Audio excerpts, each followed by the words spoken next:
Munkundire nsubire ndabahe mwiriwe mwese canke mwaramutse bivanye naho buri umwe wese adukurikirana aherereye. Mwese ndabahaye kaze.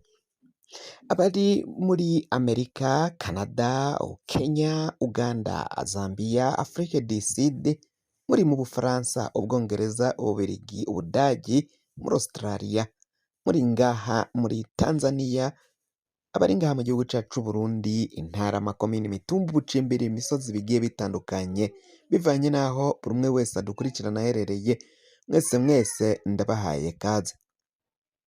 Amakuru agezweko rero haravugwa umutekano mukeyi cane uriko uribonekeza cane cane mu bice vyo mu buraruko bw'igihugu cacu c'Uburundi. Haravugwayo ibintu bitari vyiza na gatoyi nk'uko amakuru dufise ariko aragenda abishikiriza. Haravugwa ingabo nyinshi ziriko zirarundwa ku mupaka. Ni mu gihe kandi havugwa ibikamyo birenga 83 vy'ibigwanisho vyinjiye ngaha mu gihugu c'Uburundi, ngo ibindi bikaba vyarasubiye muri Tanzania. Ese vyoba vyaragiye kubikwayo canke vyarahungishirijwe muri Tanzania? Haravuzwe iturirwa ry'ibisasu vyo muri Kamusaga.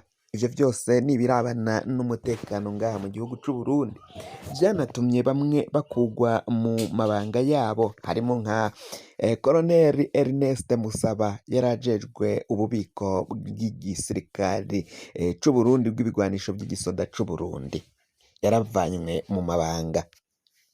Ni mu gihe kandi hariko haravugwa urugendo rwa Paul Kagame, nyenecubahiro Paul Kagame, umukuru w'igihugu kibanyi c'u Rwanda ngaho mu buraruko.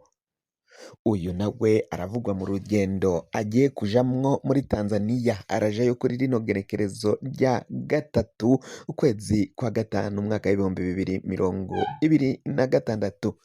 Niki coba gitumye Kagame aja muri ico gihugu ca Tanzania, aho araja kubonana na Samia Suluhu atwaye ico gihugu?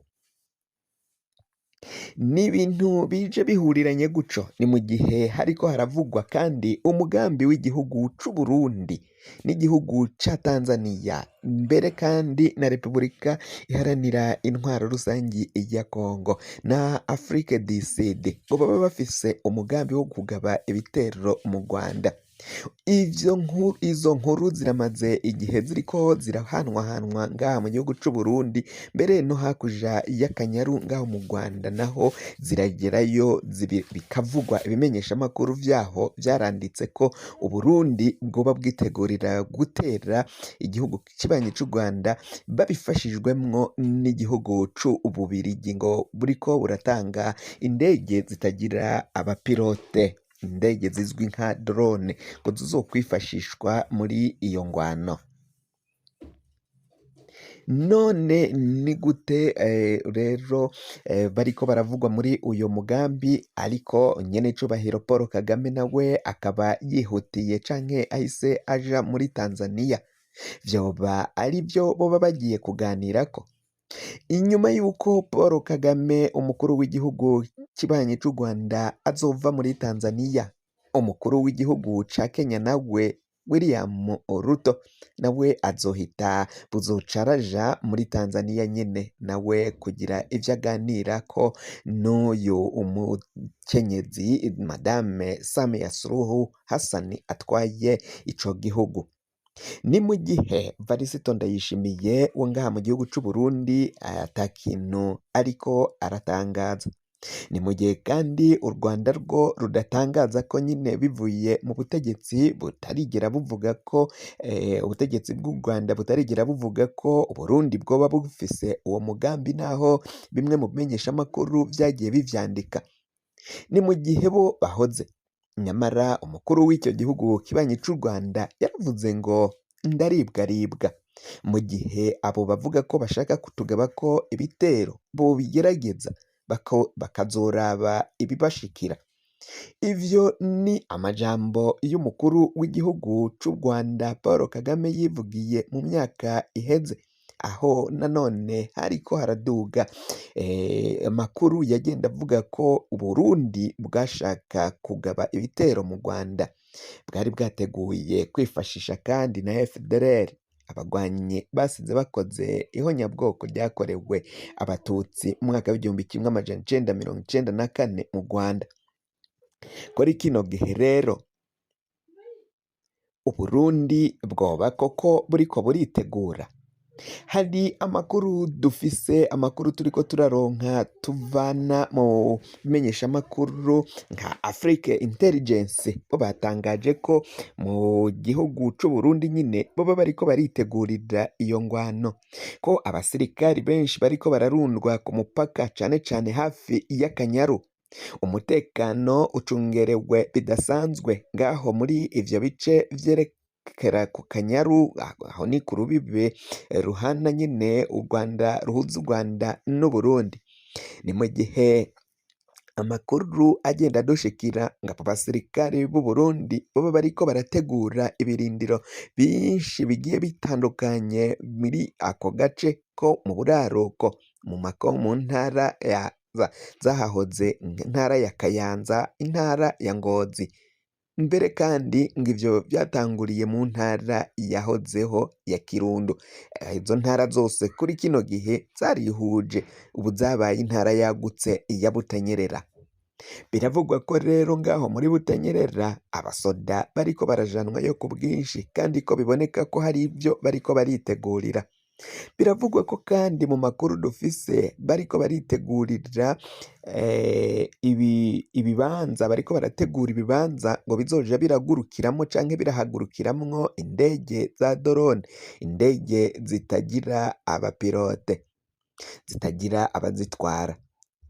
Ivyo vyose rero bikaba biboneka ko ngo vyoba biteje ingorane, biteje impungenge zikomeye ku mutekano w'ibihugu vyo mu karere. Ese koko amakuru ava mu butasi atandukanye, kuko ibihugu vyose biragira ubutasi, birafise amakuru aba ahambaye yisumbuye kuri aya.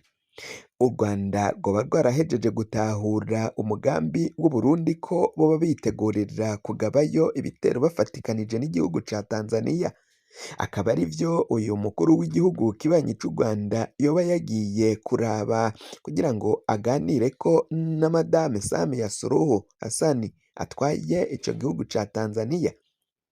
Ese niba vyoba ari vyo koko, Afrika y'Epfo yo yoba yiteguye guheba uyo mugambi? Vyoba ari vyo koko igihugu ca Congo Kinshasa coba kiteguye guheba uyu mugambi bakawuvamwo? Vyoba ari vyo koko igihugu c'Ububirigi bivugwa ko ari co mufinansiye canke muterankunga mukuru akomeye muri iyo ngwano, coba citeguye guheba uyo mugambi wo kugaba ibitero mu Rwanda? Ese Uburundi bwo bwoba bwiteguye guheba kuba urubuga rw'intambara canke ibibanza izo ngwano zizoja zirahagurukiramwo, guha ibihugu bishaka gutera u Rwanda ibibanza bazokwiteguriramwo no kushiramwo ibigwanisho vyabo n'abasirikare yabo canke amabaze yabo kugira ngo baje kugwana ngaho mu Rwanda? Ivyo vyose ni ibibazo vyo kwibaza, ariko hakavugwa ko kandi hari umushinga ibihugu bihuriyeho, uwo mushinga wo kugaba ivyo bitero. Rero abaperezida bamwe bamwe mu karere bakaba baravyiyamirije, nka Perezida William Ruto wa Kenya yabwiye Varisito Ndayishimiye ko niyohirahira akaja kugaba ibitero mu Rwanda ko mu minsi 3 gusa we azoba atakibarizwa i Gitega muri Ntare Rushatsi, azoba yahungiye muri Tanzania. Kandi bikavugwa ko mu gihe Varisito Ndayishimiye yobandanya agaba ivyo bitero mu Rwanda, ashobora kuhahurira n'ingorane zikomakomeye cane, kuko amakuru dufise ariko aragenda abishikirizwa. Siwe wenyine yaburiye Ndayishimiye, kuko na Yoweri Kaguta Museveni wa Uganda nawe yarahamagaye Ndayishimiye aramusaba ko yoheba uwo mugambi wo kugaba ibitero mu Rwanda. muri Kenya ho bamubwiye ko ingabo z'u Rwanda ziyubatse kandi zikomeye cane ku buryo atazozihagarara imbere naho ivyo bihugu vyoba vyamufasha ko ataco azoshobora gushikako. Amakuru yacu tubaye turayahagarikiye ngaha. Wafyonda subscribe niba ukoresha ururimi rw'icongereza canke niba ukoresha ururimi rw'igifaransa urafyonda sabone, hama uraca uja ngaha iburyo urafyonda n'ako kantu kameze nk'agakengeri. Amakuru, ibiganiro dutoza umwanya ku mwanya bizoja bigushikira aho uzoba uherereye hose kw'isi. Mwe mwahejeje gufyonda subscribe kandi tukaba tubakengurukira cane. Muri abo kubahwa, amakuru yacu nakagaruka, nagahwane, ndabikebanuye, naho ubutaha.